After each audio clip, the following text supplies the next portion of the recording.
Welcome to Thou Shalt Not Suffer, the Witch Trial podcast. I'm Josh Hutchinson. And I'm Sarah Jack. In this episode, Dr. Debora Moretti of the University of York Center for Renaissance and Early Modern Studies tells us about Italian witchcraft beliefs and trials. I am so excited that we got to talk about Italy. There are so many variations in witchcraft beliefs around Italy, and Dr. Moretti is the person to learn about it from. In addition to learning about the witchcraft beliefs in Italy, we'll compare differences and similarities with beliefs found in other countries. There's a lot to learn about the witches' Sabbat, and it's in this episode. And we'll learn about the differences between demoniac and non-demoniac witchcraft. And we'll learn about the Inquisition's role and practices in witchcraft trials in Italy. Dr. Moretti talks to us about the records of some specific witch trials that occurred in Siena and Piedmont, and it's fascinating. Among the many words that we'll learn for witchcraft, one is masca. We'll learn what that term refers to, what the origins of the word are, and who was the last masca. Here is Dr. Debora Moretti, who holds a specialized master's degree, an MLit, in ancient history and archaeology from the University of Florence, and a PhD in history from the University of Bristol. She has taught courses and seminars in ancient history and medieval and early modern history at the University of Florence and Bristol. Her research interests cover the history of Italian witchcraft in medieval and early modern period, ancient, medieval, and modern European paganism, and magic, and also material evidence of magic in archaeological contexts. Her published research focuses on the interactions between magic, its archaeological evidence, and the social perception of the historical practitioners of magic and witchcraft. The curiosity in historical studies and archaeological studies is out there. I have just done a 3 days public outlet for archaeology. I had many young people that are doing also history, and the interest is there. So that's a positive sign. We, as you know, we just did in July a witchcraft conference, a magic and witchcraft conference over 2 days. When I say we, it was myself and Tabitha Stanmore from the University of Exeter. We organized the conference and we really wanted to give more space to early career researchers following magic and witchcraft academic studies.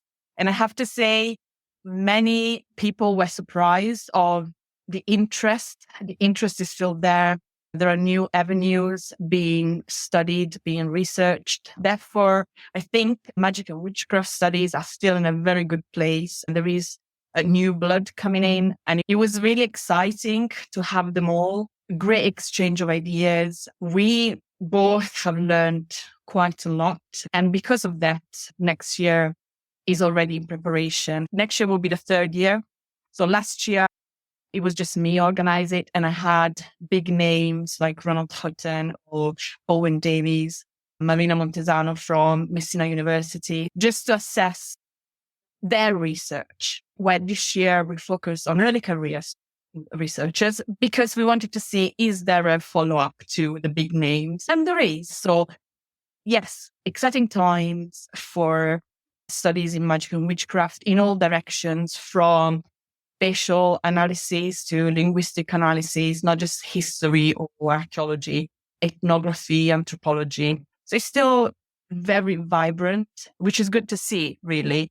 And also, I think what excited me the most was how we are all prepared to embrace different type of media. So rather than follow the classical conferences, symposia, publication, there is more interest in having a more wider outlet in social media and platforms like Instagram or, I'm not quite sure about TikTok, but Facebook. Yes, I'd say I knew that the field was not stalling. I knew that it was still, the academic research was still carrying on, but I think I came out of the 2 days conference quite refreshed, knowing that yes, we're still there. We're still working. We're still researching in different areas to answer the many questions that still need to be answered. Dr. Danny Buck tweeted out a lot of his experience as he was there, and it was very enticing. And it sounded like the topics and the discussions were really what he was sharing, really highlighted what you just shared for sure. I followed a lot of new historians that I hadn't been aware of yet, and I thought some of their focused topics were really important too. So, what an exciting time. Yes, absolutely. Absolutely. Yes. I think of this as something of a golden age in witchcraft academic studies. There's so much research out there now where when I first got interested in witch trials about 15 years ago, there were a few books around, some of them older, but now I can't keep up with everything that's coming out. It's so wonderful. Yes, it's, as I said, is refreshing to see. So, of course, up to maybe 5 years ago, everybody was following the same pathways because I think the usual pathways have to be explored more in depth. And now that we have explored them, there is like an explosion. For example, there is a focus on the inner emotions of basically of both the accusers and the people that were accused, and even of the judges or the inquisitors. What was their background culturally, but also what was the input that put them there to ask certain questions. There is a focus on, as I said, spatial narratives. So, for example, there was a panel dedicated to the location of the Sabbat. So wherever you go in Europe, never mind just one country, but in Europe altogether, you have different places that have been chosen to represent the perfect location for the Sabbat by the people at the time. So you have liminal places, and therefore you have a wooded area, you have the forest, you have the mountains, you have the sea. And of course, these liminal places were connected to the local culture of specific groups at the time. So what was important for their economy, what was important for their livelihood, what was important in the fears, like the fear of the forest, that contributed to create the perfect location of the Sabbat. I was also thinking about the circle of borrowed concepts. Yeah, that's mine. I'm really proud of that. Of course, I was referring to what I'm studying specifically. So that is the context of the Roman Inquisition trials. In the trial documents, you see there has been an argument in the last 20 years on how really the Inquisition trials documents are primary sources to understand the perception of witchcraft and witchcraft practices at the time in both the people who were accused, the accusers, but also the inquisitors. Because it's like a dichotomy. So you have a more learned approach to witchcraft beliefs. So it's more a theological approach. And that was what was driving the inquisitors and the judges. And then there is more of folk approach or folk perception of magical witchcraft. And that's what you can read in the depositions of both the accused and the accusers. Borrowing concepts, the idea behind that is that when somebody accused somebody else, they brought to the table their own perception, cultural and folk perception of what they believed a witch was or witchcraft were. And they were confronted by the perception of the inquisitor of what a witch was and what witchcraft acts were. And of course, the two met during the witchcraft trial. And there is evidence of the one party influencing the other. Also, you have to think that a witchcraft trial was not just one event. And despite both the accusers and the accused were told of not discussing the trial outside of the tribunal, discussion did happen. So whatever the inquisitor or the judge said was then reported to the wider village people, and it was absorbed in a way. But also the other way around, there is the folk perception of witchcraft and witchcraft practices, and then you have the more learned perception of witchcraft and witchcraft practices that come together and influence each other. That was the idea of the borrowed concepts of witchcraft beliefs. Turning our attention specifically to Italy, what elements of witchcraft beliefs are unique to Italy? The first element is the longevity. So let's talk about the folk perception of witchcraft and what a witch is in the witchcraft trial. So the archives that I am using, they're dated between 1570 to 1780, more or less. And the same concepts come through across a 200 years period. Two different perceptions. So there is still the idea of a witch as we have been told a witch should be, this almost supernatural figure who would fly to Sabbat either on top of a mountain or in a forest or somewhere else, have a pact with the devil, participate to the Sabbat, so gathering of people. And during that Sabbath, they would do certain things, learning the dark art, copulating with the devil, eating specific things amongst witch babies. So you have this supernatural witch, but then at the same time, you have also the more practical witch, which is a normal person that has the capability of working sorcery for both a positive and negative end. So you find the same spell throughout the 200 years period. And I'm not sure if I confront them with the English trials, for example, I'm not sure you find the same chronological broadness of certain beliefs, at least the practical side of beliefs.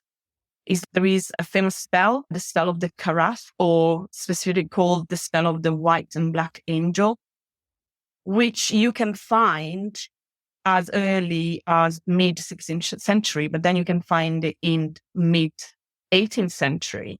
It's the same spell that has been maintained and practiced across the country.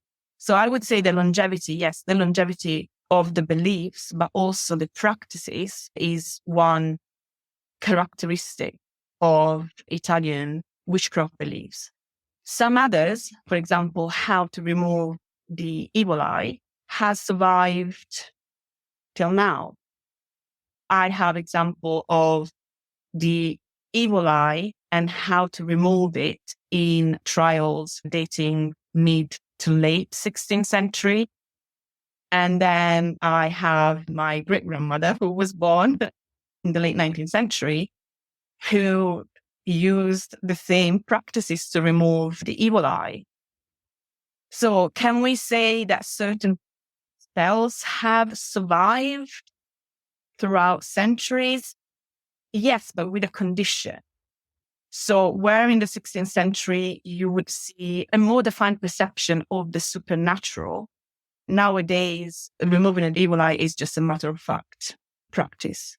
So it has a less supernatural perception in it, if you like. So definitely the longevity of the beliefs, both as what a witch is and what the practices are.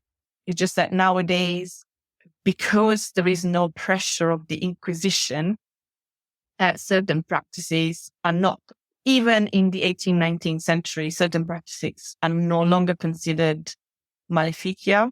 So there's no connection to heresy. They are still there in some form. So continuity, absolutely. The perception has changed. We no longer think that the devil has a major part in it. We're no longer talking of heresy, but we're still talking of bad and good practices, and certain practices are specifically maintained to help people to overcome certain problems. So, as a little bit of an explainer, I'm wondering, so like when you look at the New England witch trials, which is very different in every way, there is no longevity of practice understanding. There's no spells as a part of the trial history, but there are the hidden protective magic in their homes. The magic is there somewhere, but we don't really understand what their perception of it was. And we don't even have a perception of it today here in the United States. It's very interesting to me that we were targeting and murdering women as witches in the United States, but there wasn't even that element of spells or anything with it. So it seems very different. And I just wonder what people need to understand about that. I think the element was still there, but has not been recorded in the primary documents. Owen Davies has written a great book, I think it came out in 2013, which was American Bewitched, the story of witchcraft after Salem. And he pointed out that the perception of witchcraft and magic practices did not end at 1692. They carried on, but is the documentation that has changed. He looked at different records and he found evidence that the perception of witchcraft beliefs and beliefs in witches carried on later on and only petered out around the 1960s. Personally, what I really think is that there you had the same element. So there were certain beliefs, certain practices that gave a push to the witch hunt, but perhaps they were not recorded. Because you have to understand the media through which this information has come to us. Now, I am lucky because I have the Inquisition records, and they were very meticulous in recording what constituted a witchcraft crime or a heretical crime. But if the local judges or the local priest did not record that and focused only on the heretical element or only on the pact with the devil, that's what we have. So we have to remember that witchcraft-related sources are incredibly biased, and they've been biased from the time they were created. Yeah. So we have to see who wrote them, who actually wrote the documentation, why the person has written them, and what was the purpose of the final document. So again, if I make you a comparison with the Inquisition trial documents, we know that the Roman Inquisition dealt with heresy. Therefore, in the interrogations, you can see how the inquisitor was chasing the heretical crime. So of all the many things that the accused person was telling, the inquisitor focused on the heretical crime. And that is a form of bias. Yeah. Now, I am lucky because everything was recorded. But if, in your case, the person noted down on the document, decided that a certain spell did not qualify as heretical and did not fit the agenda of that specific trial, it was left out. So the fact that references to spells are not there does not mean that they were not there. It probably, in fact, very likely means that the person write down did not consider them important to the agenda that the person was following or the trial agenda. So we have to be really careful in how we handle any document that is related to witchcraft accusations, because ultimately they were written by somebody who did have an agenda. Therefore, large parts were left out. In Italian witchcraft trials, back 20 years ago, we're saying, oh, yes, from the late 17th century, witchcraft trials were no longer important.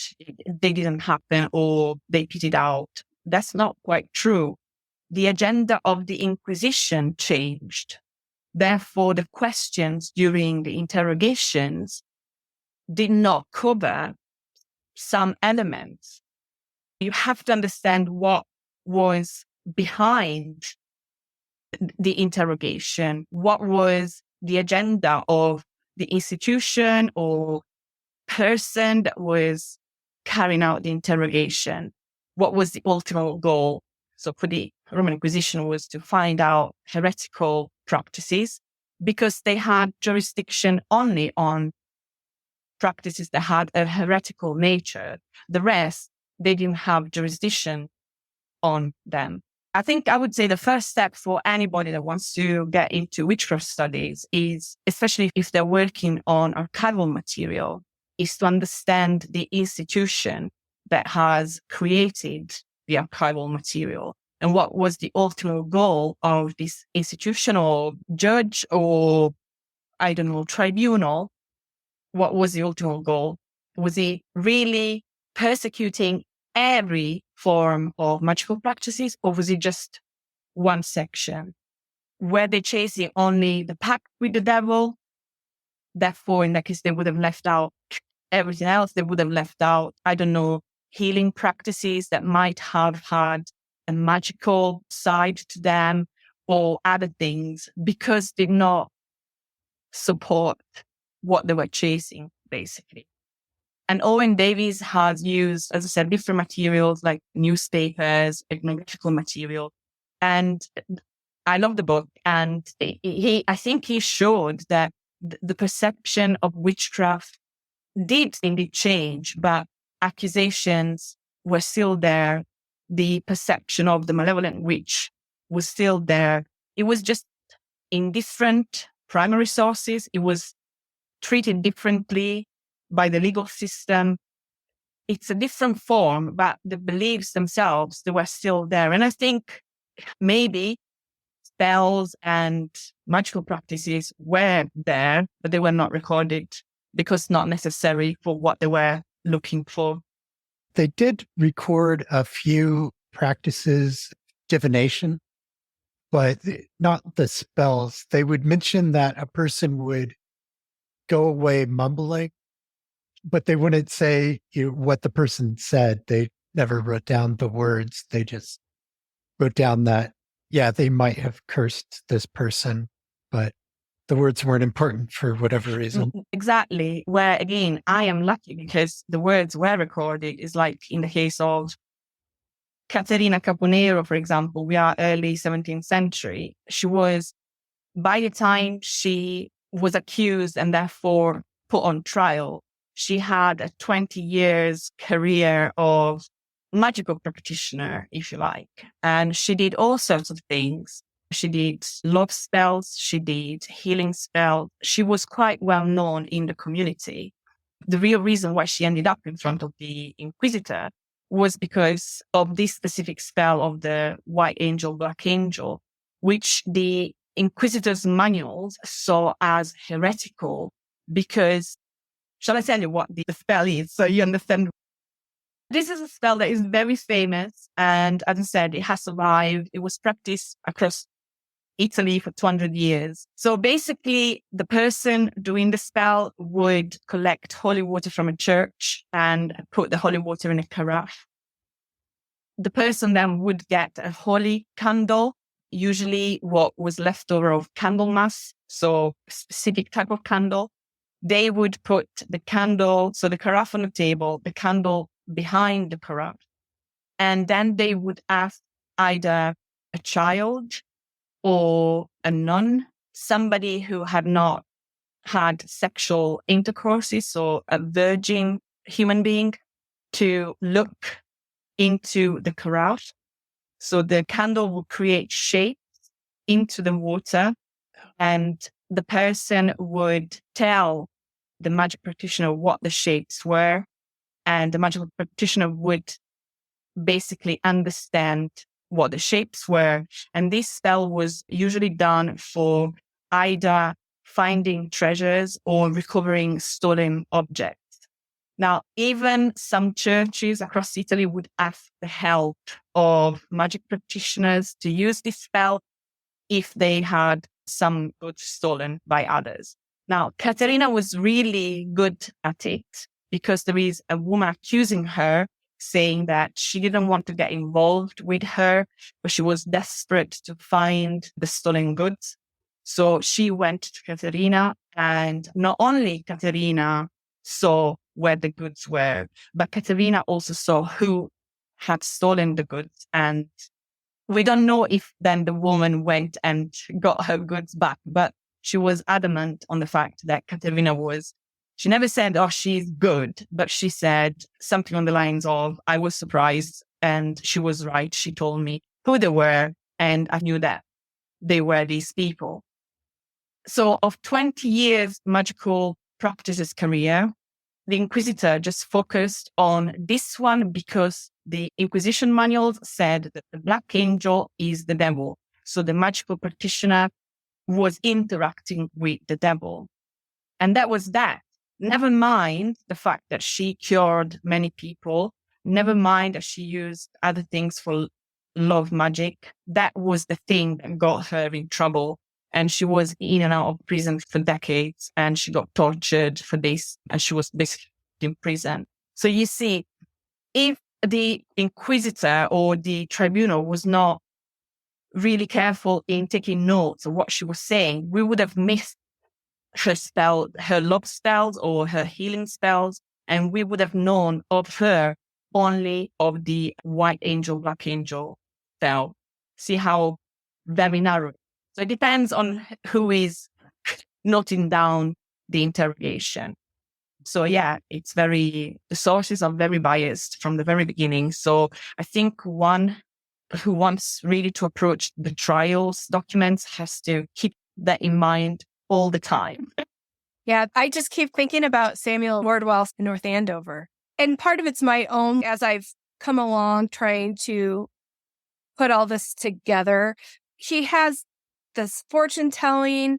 He's known, or it's brought up about him. He's questioning it. If these practices were getting them in trouble, but they were known to do it and comfortable, like, why were they so surprised for getting in trouble when they were publicly doing these things? And now I'm seeing that many of them were. It was possibly a very normal part of their interaction with each other, but because of what the target of the Salem witch trials was, which was the devil and the Covenantines, there are these tiny little flickers of magical practices, even in the Salem witchcraft story, and it doesn't fit. It doesn't make sense, but that's why. This is why what you are explaining is the answer to that. Even further back in time, many practices were in place generation prior the person being accused of witchcraft. Now, you would wonder why all of a sudden what they have been like Caterina, she has done that for 20 years. What happened to suddenly make her a heretical witch? There is a shift with at least I'm talking, of course, for Italian witchcraft here specifically. So when the Reformation kicked in and the Roman Catholic Church kicked back with the Counter-Reformation, so we are mid-16th century, the Catholic Church had to reform its ways so could fight back the Reformation. In reforming itself, pushed down on its flock the supervision of the church of its flock's practices became more focused. So the general people had to follow a tighter line, a better Christian behavior. So all of a sudden, the practices that they have carried out and learned from their parents, and they have freely carried out up to that point, became dangerous practice. Yeah. Or the church started to consider them dangerous. Therefore, they became suddenly visible. And what the church did was also to invite the general public to come forward if they had known of people practicing heretical. And they did. The population did. So the church provided a platform and the people used the platform. So we tend to say that the witchcraft accusations did not come from above, they came from below. So once there was a platform created by the church, the general people used it, and that's when the accusations started. And the accusations, a good percentage of the accusations were between neighbors, within the same family.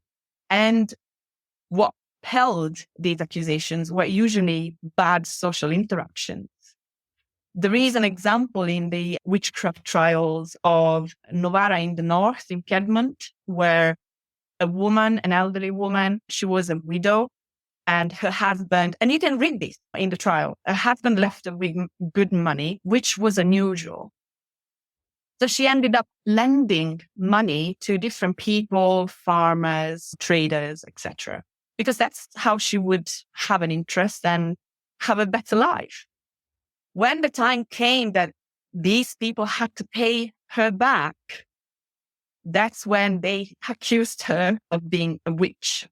So she was bad-tempered, and everybody knew that. And they used that to say that she was a witch, so they didn't have to pay the money back. Yeah. So you see, once they had the platform upon which to act, they did act on it, and they accused whoever they were unhappy with at the time. They accused these people. But then if you come forward to nowadays, don't you think people would do the same? If the authorities created a platform where you could get rid of your neighbor that has been making your life miserable for 15 years, wouldn't you do that?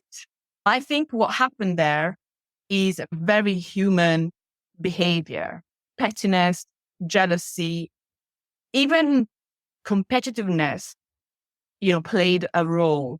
And also social situation, generally speaking, these people struggled in their day-to-day lives. So they had to make their lives better. And they had a place to do that. They had a stage upon which play all these things. So witchcraft trials are, so complicated. There are so many factors that one has to keep in mind. And that's why it feels like you are never a specialist. You are one person that continues to study even the same witchcraft trials, because you have to approach them from different viewpoints, and you have to understand exactly the role played by everybody in a specific trial. You can't just see the side of the accused. You have to see the side of the accusers. You have to understand what type of economy was there at the time. You have to understand the political scenery of the time, the religious background of the time, and then also considered, in my case, what was the ultimate goal of the Roman Inquisition? What and who were they chasing? It's like Caterina, for example, she was a bit surprised of all these accusations. And she did say, I've been operating for so many years. And she actually did say, I even went around saying, oh, I'm really good at doing this and that, magical practices. And she had a good trade. And she could not understand why all of a sudden she was being accused by the very same people who she helped. Because the main accuser on her trial was a really disgruntled wife who had a cheating husband. And the wife thought that the cheating husband was cheating on her because he was somehow bewitched. personally, I don't think so, but there you go. That's my very personal opinion. But previously, Satoshi accused the two women who took away her husband, and then she accused Katerina of providing the magical meaning for these two women to steal her husband. Now, previous that, few years previous that, and this is in the trial, the same wife did go to Katerina for a love spell to have her husband back. So Katerina gave her the spell of the magnet. Literally was a piece of magnet that had been baptized in the church. And Katerina told the wife to keep it either in her mouth when she was kissing the husband or in other parts of the body while they were doing other things. So the husband would be attracted to her, literally magnet attraction. So Katerina is saying, but I have helped you with your husband. So why are you now accusing me of this? So you can see the social interconnection. These trials are never in isolation. You have to keep in mind the social context of them amongst all the other things. And that's why I say trial documents are complex. You have to read them in context. I am fond of giving the stage to the people that were in the trial rather than me making assumptions. I like them to be the main actors because it's them who we should be listened to, and also the judges and inquisitors, because it's only them that can tell the story appropriately. And then we have to place these stories within a really wide cultural, political, social, economic background. And I think only then we can get a glimpse of really what happened to have the full picture of them. Many excellent points. In Italy, in your articles, you've written about the regional differences in the witchcraft. Can you explain some of those? What was the difference, for instance, between belief in the Alps and belief south of the Alps? Yes. So this was the main part of my PhD thesis.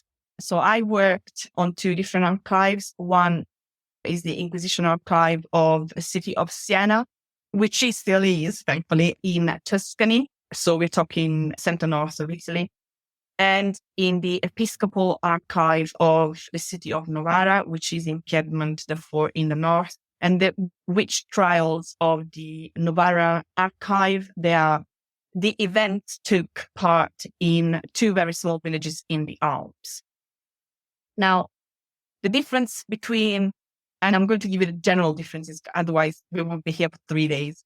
So the main differences are that in the Novara archive, the witches or the accusations carried out present the supernatural witch, the heretical witch, as we know it from Central Europe. So the typical witch that we know. So the supernatural person who would indeed fly to the Sabbat on top of a mountain in a gathering, the Sabbat, where first and foremost, they would meet the devil. They would kiss his bottom of the devil and then have sex with the devil and then dance obscene dances. And usually they were dancing backwards. And then they would have lots of food, always without salt. One of the preferred food was children, slaughtered children. So that's the stereotypical heretical witch that was pushed by the elite of the time. So that is the heretical witch. Whereas in Tuscany or in the Siena archive, there are references to the Sabbat, but they are almost like passing by references, and the figure of the witch is not really the heretical witch. You have more a low-level sorcerer, so the person who would learn certain spells, and they were not necessarily all bad. So the majority of the spells that you find in the accusation, that you find in the north, as I said, they are heretical acts and mainly killing children, adoring the devil, and all that. So that is pure apostasy, and that's why that is a heretical crime. Where in the Siena archive, you find healing spells, you find love spells, you find what at the time called ad terroros spells. So they are spells to make usually men win games or find treasures. You do have references to the devil, but they are very specific. The adoration of the devil in central Italy or in the Siena archive is usually associated with priests, nuns, or educated people. The references to the devil of your normal folk is you don't find the devil much. And when you do find it, it has almost like a secondary role. They addressed the saints, they addressed God, they addressed the angels, they even addressed stars, certain stars. And then if all that did not bring a change, then they addressed the devil. The devil was not that important. It was part of a supernatural universe. The majority of these people, apart the few like the priests or the aristocrats or the nuns, the majority of the people accused were poor people. They were struggling. So in the trials, you see how they justified certain acts as a way of making their life better. So sometimes you have people saying, when they've been asked, did you address the devil? And they say, oh, yes, but it wasn't my first choice. I went to Saint so-and-so first, and then the angel, and then the bright star. And then I had to go to the devil because nobody else made it happen. So you have this feeling that the Sabbat is not important, not even in the accusations, because if we want to understand the Sabbat, we have to read the accusation. So in the accusations of the Novara, Piedmont, North, you have people accusing somebody else of flying to the Sabbat and committing apostasy and kissing the devil's bottom. Where in the Siena archive, there's not much there. There are references, but they are not your typical heretical gatherings. Now, you find different references to different types of Sabbats across Italy. So these are not the only two typologies. It's almost a regional perception of the Sabbat. But whereas in the north, you have your typical Sabbat that you also have in Central Europe, for example, or even in Scotland. In the center and maybe the south, it's more local. So you have the walnuts of Benevento, or you have other types of Sabbat. So there are more folk perceptions of the Sabbat, where in the north, as in the rest of Europe, is the stereotypical Sabbat that was imposed from above. So it's more of a diabolical pact that's important in the north. And in the south and central, it sounds like it had more to do with magic that was being used for practical purposes. Yes. And it's the magic itself doing the harm versus what the source of the magic is. Yeah. Okay. Exactly. Perfectly. Yeah. Perfectly spotted. Can you tell us about the different words there were for witchcraft and witches? You pointed out several different words, and they had somewhat different meanings. Yes. So Strega is the one that we all know the best because it's the one that comes from Latin. And that has survived into modern time. But then you have, for example, the Masca that seems to come from a more Germanic type of substratum. This is my hypothesis. The different names for witch in Italy, they are determined by the different languages in different regions. For example, in the areas that were, because you have to remember that in Italy, you didn't just have the Roman Inquisition, you also had the Spanish Inquisition in the south and some parts of the center. And then you had the episcopal tribunals, etc. So it was a very complex religious situation regarding witchcraft. So you have in some part of Italy, witches that are called bruja, for example, that comes from Spanish. So that's an influence of the language. And master, for example, comes from the Germanic. I think it's definitely Lombard or Lombard, as you say in English, of Lombard origins. So the terminology of witch depends on the cultural substratum of different regions. And then, of course, you have, so in the modern language, you have strega, fata, and maga. So the fata derives from the Latin word for fatum, which is a prophetic declaration, an oracle, or a prediction. And the fata is more of a benign folklore figure. So it's not necessarily a witch, but sometimes fata has magical powers. And they were usually benign, but if humans treated them badly, then they would take revenge on them, basically. Maga it comes from, I think, and it comes from magi, from the Persian magus. In fact, derives originally from Greek, and then it was used in the Latin language. So it comes from that word, from the Persian word that means learned and priestly class, and then it became more like of a magical practitioner. And in the modern Italian folk tradition, the maga would be also synonymous of a healer or cunning woman. Now, you do have the male version as well. So mage it's a female magic practitioner, where mago, magi is a male magic practitioner. They are less threatening figures, but they certainly still have magical powers. The strega is absolutely a negative figure because it really comes from the Latin strix and striges. So there's no way to find a benign character in the name. The masca, again, that's specific to the northwest of Italy, is mostly a negative. It still is today seen as a negative magic practitioner.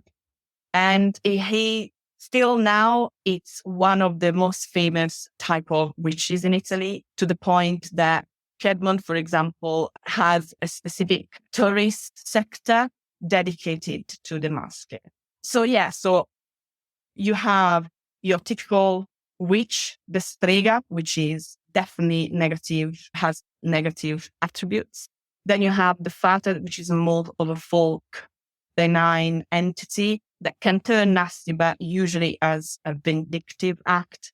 You have the maga or mago, which is more cunning folk type of person. And then there are many others.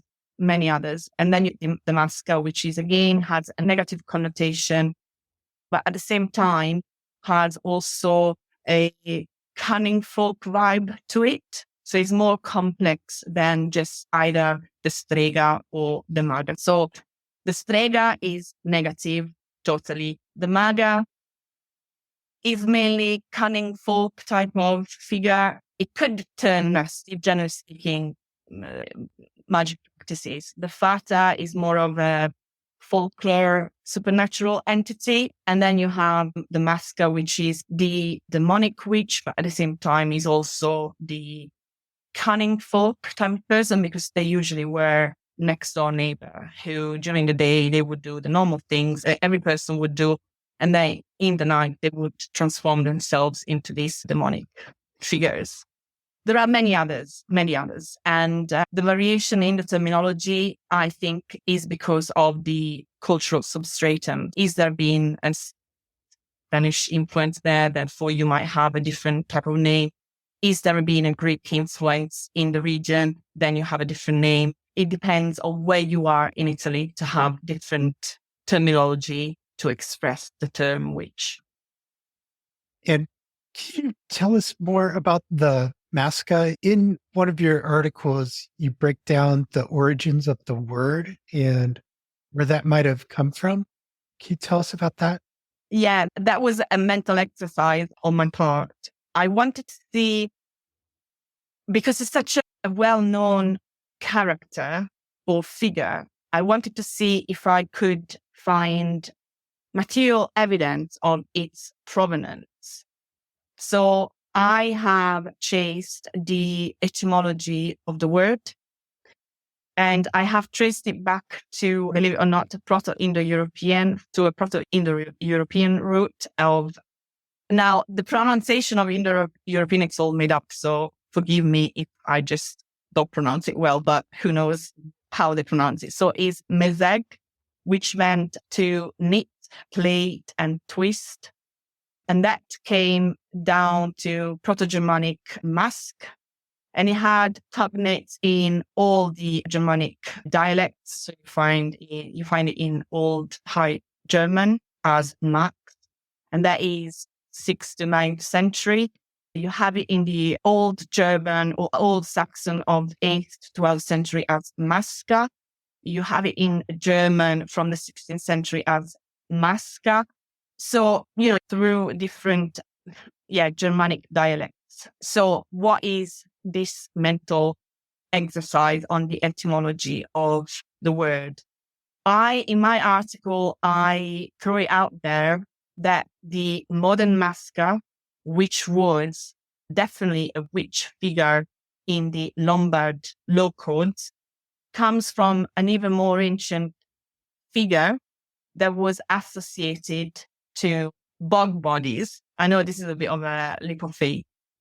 And I say that maybe the original etymology of maska, which means, as we said, to knit, plait, twist, is perhaps a memory of a practice carried out from Iron Age cultures in Europe to basically deliver bodies into bogs, and they were usually pinned down by knitted material or twigs.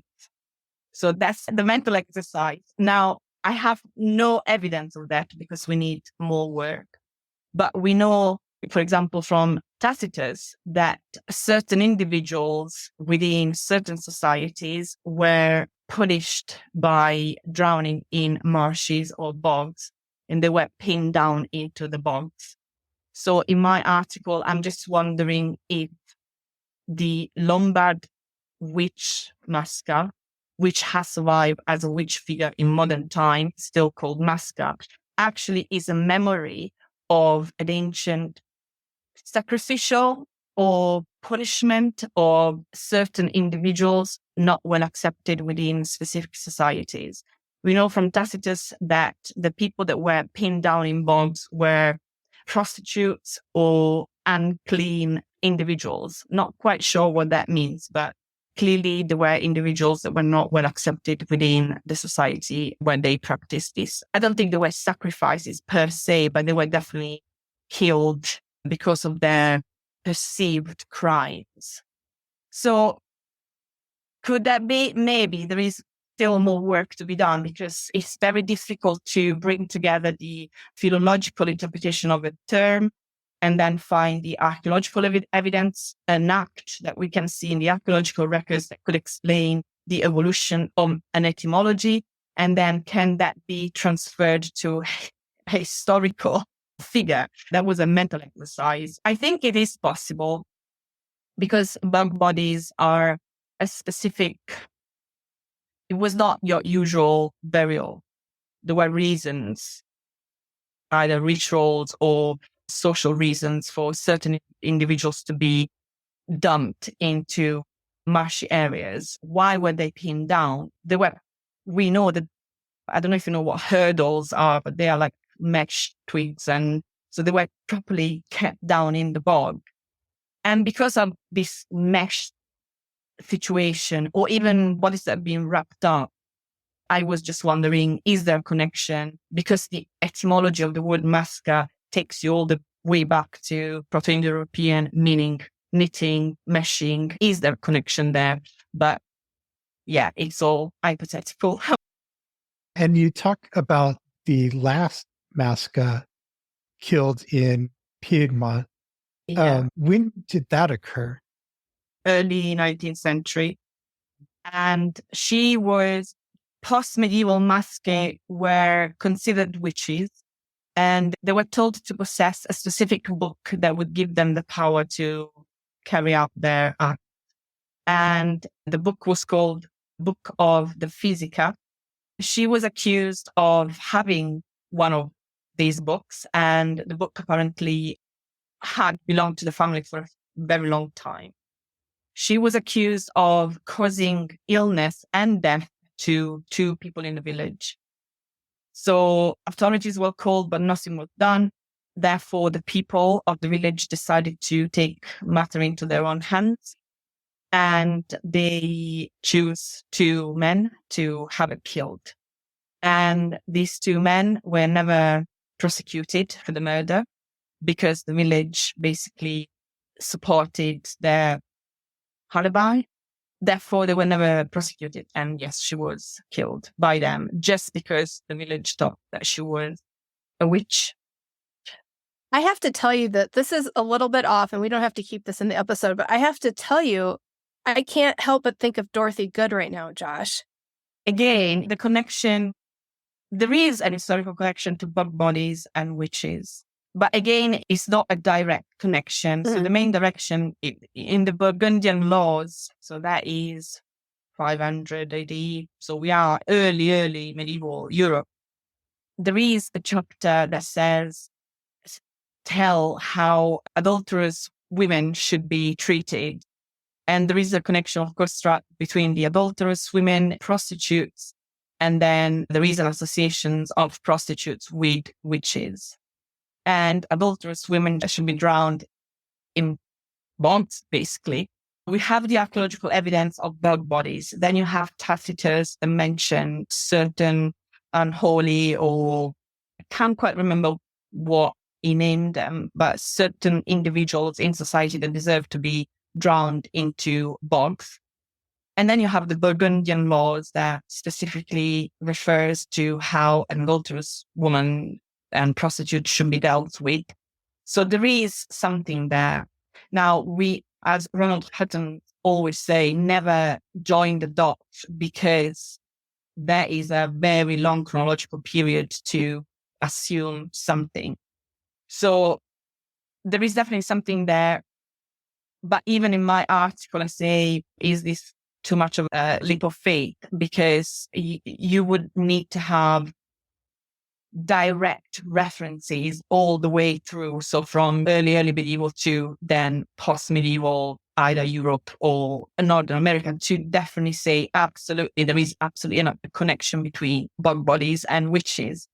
But it's fascinating. I like to think that there is something there. Otherwise, I would have not gone through etymological research on the word masca. So if I put my scholar cap on, I would say, yeah, we have to be careful, because do we have evidence? So after, let's say after the 7th century AD, do we have evidence of that? We don't really. But as a person who is really passionate about witchcraft studies, yeah, no, even here, even in Europe, there's no association between bug bodies and witchcraft directly. So it's just me working on the masca, which is Italian, really. So no bug bodies at all. I think from late Bronze Age, Iron Age period type of. They do have them here in England as well, definitely in Scandinavia and Central Europe as well, but not in later periods. Well, not yet. Who knows? Maybe. But the point of going back with the word is basically the word's meaning evolved over time to become witch. Exactly. It started out as a different kind of situation of an unclean person, and then evolved somehow. I only gave you like the shorter road from Proto-Indo-European to the Lombard word masca, but there are more bits in between, which allowed me to have an hypothesis and a theory on this. But yes, we start with something that means knitting or mesh, ending then into a witch figure, which is an incredibly large leap of faith. I give you that. But I think there is something about it. And when I will have a little bit more time, I will expand this with some philologists so they will know better about the evolution of Proto-Indo-European into then Germanic languages, etc. because I'm not a philologist. And then, I can look better into the above bodies, see if we have more later evidence. So it's intriguing, absolutely. It needs to be taken with a little bit of a pinch of salt. I personally think there is something there, but it needs to be studied in depth, really. The Masca, what were some of their powers? I know you talk about their spirit coming from their body. Yes. So they had the ability to operate outside their body. So in folklore evidence that were collected quite recently in the 1980s, people remembered. So we have the majority of the people talking about their memories. They were in 1980s, they were around like 70, 80 years old, and they referred to traditions that came from their parents. So we are looking at the end of the 19th century. So they would say that one of the most feared characteristic of the Masca was that she would, let's say they were doing some work together in an evening. So the village was gathered together. She would fall asleep, and then her soul or spirit would come out of her mouth, and she would commit witchcraft acts in a spirit form. So that was one of the most feared elements of the Masca. In that way, they could fly, and there are some references to how they would, in that form, would collect the fat from children, and they would keep this fat in jars hidden in their homes, and then they would use the fat to enhance their magical powers and then to fly further. And in one of the folk references, there was a gentleman who said, "I remember in my village." So as I said, these folk narratives were collected, I think it was 1980s or early 1990s. So the gentleman said, "I remember of a Masca farfalla, which is butterfly. And she was basically a woman Masca, a witch, benign for what the person was saying, who would every so often fly back to her old country, which was France. So she could fly as a butterfly." So they had this power of either operating in spirit form, coming out from the bodies through the mouth, or fly around like flies. It sounds so familiar with New England witches. A lot of the evidence that came in was spectral evidence, and it was about the specter of the individual leaving the body and going off to do the nefarious things. And it would fly to Sabbats and go into people's houses in the night to injure them, make them sick, just torment them in some way, and then return to the person. And there's stories of, there was one woman who had, I believe, catalepsy, and she would pass out basically. And so they found her body lying there still and revived her. But then in later years, they were looking back on that incident and they're like, yeah, we should have known she was a witch right then, because her soul left her body while she was snoozing. Yeah. That's why in my PhD, I said that the Masca is more of a, strictly speaking, demonic witch, because she would operate in the same way that demonic witches would operate. So but the idea of the Masca being the demonic witch was perceived earlier on, even in the Lombard law codes, because the Masca was somebody who, like a striga, a witch, a bad witch, would eat a man inside out. So they had supernatural abilities to hurt people from inside out, absolutely. Differently from the various witches from the Siena archive, for example, where you really don't that.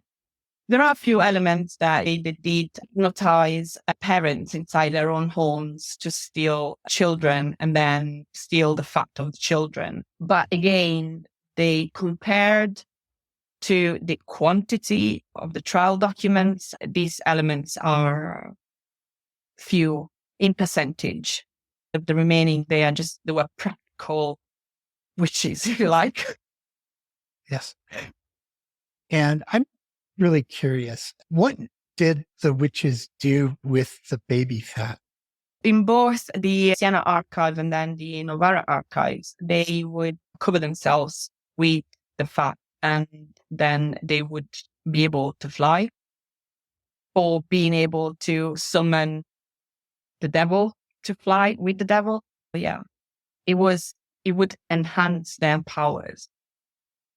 And when they flew, would they fly as their human form, or would they always transform into something else? Or You also have metamorphosis, but usually they would fly on a horse. In fact, not even fly. So sometimes once they anointed themselves, a goat would appear.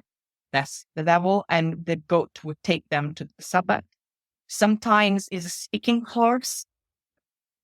Sometimes they would fly themselves. So it depends. There are so many traditions on how to get to the Sabbat. There is one common element, though.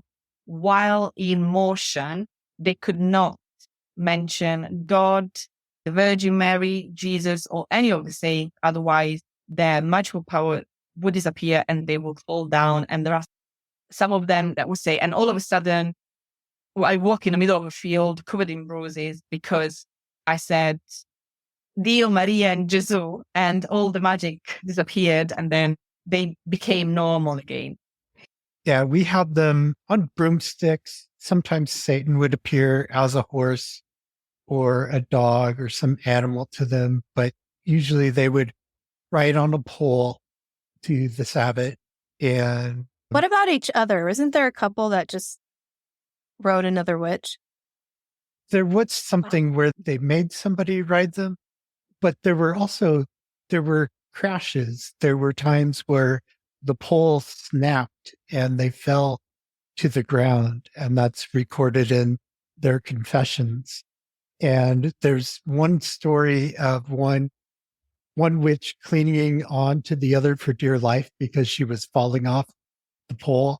So they were very elaborate in their descriptions of flight in New England, at least during the Salem trials, when the devil really played such a critical role.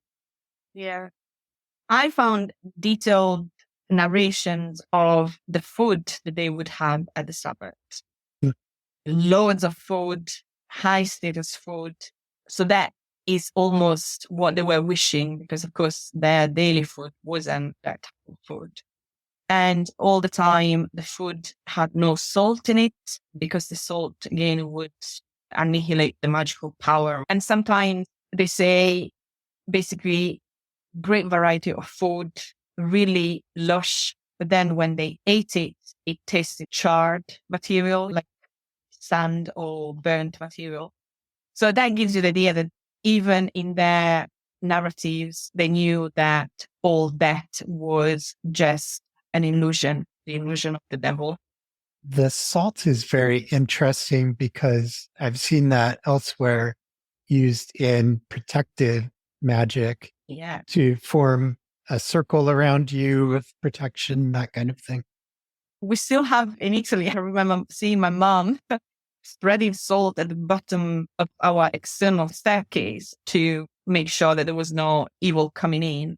And we still say, do not steal salt. And if you do, then you have to chop a little bit behind your shoulder to make sure. So the salt has always had counter witchcraft or counter magic properties of, it was an apothecary mineral is being used in antiquity as well. Yeah. I just had this idea of the salt as you talk about sympathetic magic, and where a property, there's a transference of some property of something that's like another thing. And the salt, because it preserves the food against rot and decay, maybe it also protects the person in other ways. That is very possible. Very possible. Also, remember that salt has healing properties. What is the first thing you do when you cut yourself if you don't have whatever the name of the alcohol-based solutions, you just use hot water and salt. So yeah, healing property and preservation of food. Yes, absolutely. Yeah. Sympathetic magic right there. Yeah, you'd mentioned some other sympathetic magic earlier. Was that common in witch trial cases? Absolutely. The most used spells, for example, to prevent fertility in a man, one of the most common spells were the knotting of the string. So you can see so you are knotting something, therefore the man will stop being fertile, for example. And then, yes, the spell of the magnet. So it's literally a piece of magnet that was baptized. So you see, they were practicing magic within their own cultural background. So they were religious people, they were Catholics. So for something like a magnet to be active, to kick in the sympathetic element of the magical practice, it had to be baptized. And this was baptizing random objects was a thing, because we find sermon that stating these ignorant, backwards people bring all sorts of things to be hidden under the altar to be baptized. So the priest would not know what he was baptizing, to give the magical power to certain objects, because the church itself had a magical element. And that's why amongst the different apotropaic objects, you would also have saints figurine carried on the body, or prayers carried on the body. Their perception of apotropaic was vast and certainly included liturgical objects, liturgy itself. Everything could be used in a different way from what. And people still wear protective medallions and amulets today. Yes, absolutely. This, again, is one of those human elements that never goes away. And I think there is, at least for me, it's comforting to know, because I use amulets. I wear certain type of stones in my jewelry, or a specific metal in my jewelry. And it is for me a sort of comfort to know that what I am doing has been done for thousands of years. But also that is because this is my perception of what witchcraft is, or not necessarily witchcraft, because witchcraft was almost created with the demonization of magical practices. But yeah, magic is a sort of, nowadays, why do you practice magic? Is to bring control to your life, to almost shape the universe around you so you are in control. And for what I read from not all of them, but a good percentage of the witchcraft trials documents, that's why some of them did that. Because they say that I had no bread for 3 days.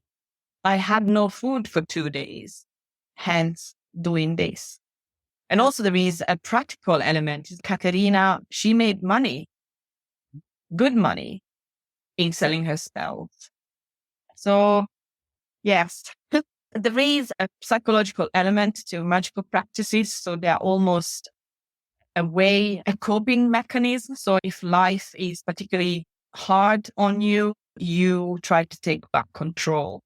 And I think as it applies today, it did apply back then. And there is that element. And then there is the practical element. So people either truly were magical practitioners and they made money out of it, or they pretended to be magical practitioners so they could basically almost force people to help them. Otherwise, they would put spells on them, even if they were not magical practitioners.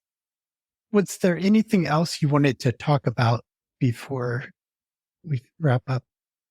We have to have more social media coverage. Academic study of witchcraft and magic has to have more media coverage. because in the past tended to be more for specialists, where I think it has to go out there to a wider public. So thank you very much. Thank you to your listeners. And now for a minute with Mary.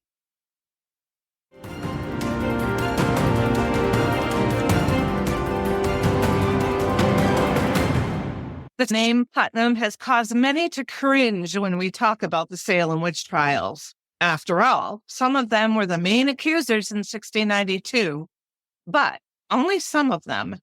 In fact, only a small few.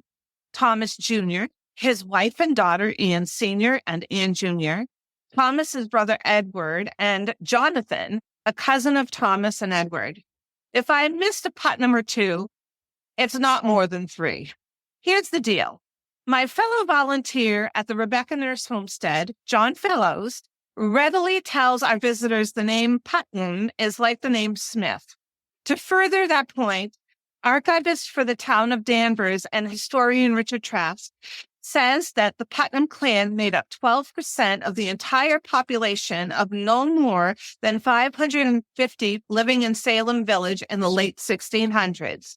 These Putnams included the families of the daughters who married and started families of their own. So, what were the views of the other Putnams regarding the witchcraft allegations? One can't speak for all of them, but we know one thing for sure. Several signed the petition in defense of Rebecca Nurse. One of them was my 10 times great-grandfather, Captain John Putnam. It's interesting to note that Captain John was at that time in heated arguments with the Este and town families regarding the boundary dispute between the towns of Topsfield and Salem Village in Massachusetts Bay Colony, British America. These families, with whom Captain John was ready to do physical battle, were close relatives of Rebecca Nurse and her sister, Mary Este, both hanged in 1692. However, Captain John never accused Rebecca Nurse or Mary Este of witchcraft, as did his nephew Thomas and his family. Never. The other Putnams who signed the petition in defense of Rebecca Nurse were Captain John's wife, Rebecca, Jonathan Putnam, Benjamin Putnam, Sarah Putnam, and Joseph Putnam. Just because someone was named Putnam doesn't mean they were accusers.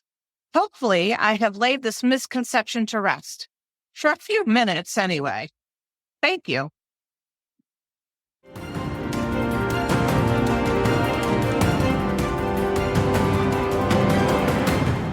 Thank you, Mary. Here's Sarah with End Witch Hunts News.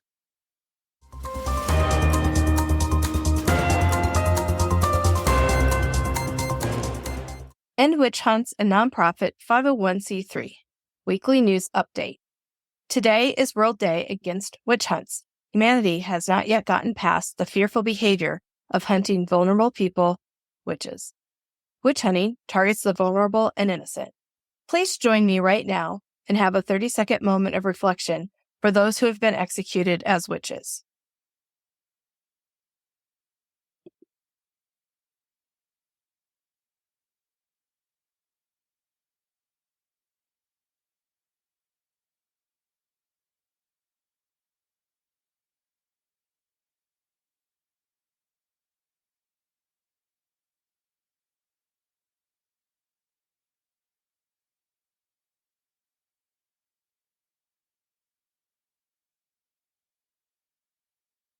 If you would like to spend more time reflecting, you should do so and pause the episode. On August 10th, 2020, World Day Against Witch Hunts was started in order to recognize the violence in at least 41 countries around the globe, such as countries in Africa, Oceania, and Latin America, where fearful, panicked people target vulnerable, scared people because of witchcraft fear and blame. The victims are hunted, tortured, and often killed. The inaugural World Day Against Witch Hunts was in 2020. This date of remembrance was chosen to honor the attack on a woman in Papua New Guinea on August 10, 2012. She was accused of being a witch by residents of her village and tortured for days. She survived the violence, was able to escape, and was brought to safety with the help of advocate and Swiss nun, Sister Lorena Janel. And so, The International Catholic Mission Society launched August 10th as the day to draw attention to the devastating consequences of sorcery, accusation-related violence, and witch hunts, to connect experts and advocates, and to grow awareness and pool violence prevention and education initiatives. Work with us on growing this day of remembrance and take time to post words, like August 10th, World Day Against Witch Hunts 2023, in order to amplify this annual day of education and remembrance. We want it to be an annual anticipated day of recognition for the victims and advocates facing this crisis daily. It is a Memorial Day and a day of education. Worldwide, multitudes of victims do not have a physical memorial, but they now have the World Day Against Witch Hunts. Tell your friends about it and send them our way to learn more. Thank you for being a part of Thou Shalt Not Suffer podcast community. We appreciate your listening and support. Keep sharing our episodes with your friends. Have conversations with them about what you are learning and how you want to jump in to end witch hunts with your particular abilities, influence, and network. Community development that works to end witch hunts is an ongoing long-term collective effort for all of us to participate in. You can learn more by visiting our website, and the website's listed in our show notes for more information about country-specific advocacy groups and development plans in motion across the globe. Get involved. Visit endwitchhunts.org. To support us, make a tax-deductible donation. Purchase books from our bookshop or merch from our Zazzle shop. Have you considered supporting the production of the podcast by joining us as a super listener? You can be a super listener by committing to as little as $3 a month. But don't stop there. If you are really excited about our programming, go ahead and add a zero to that $3. Your super listener donation is tax deductible. Thank you for being a part of our work.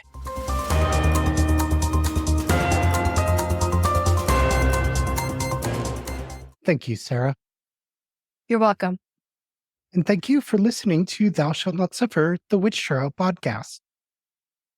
We'll be back to talk with you next week. So subscribe wherever you get your podcasts, and you'll have that episode downloaded and ready to go when it comes out on Thursday. Visit our website, thoushallnotsuffer.com. And remember to tell your friends, family, acquaintances, and neighbors about the show. We thank you for supporting our efforts to end witch hunts. Visit us at endwitchhunts.org to learn more. Have a great today and a beautiful tomorrow.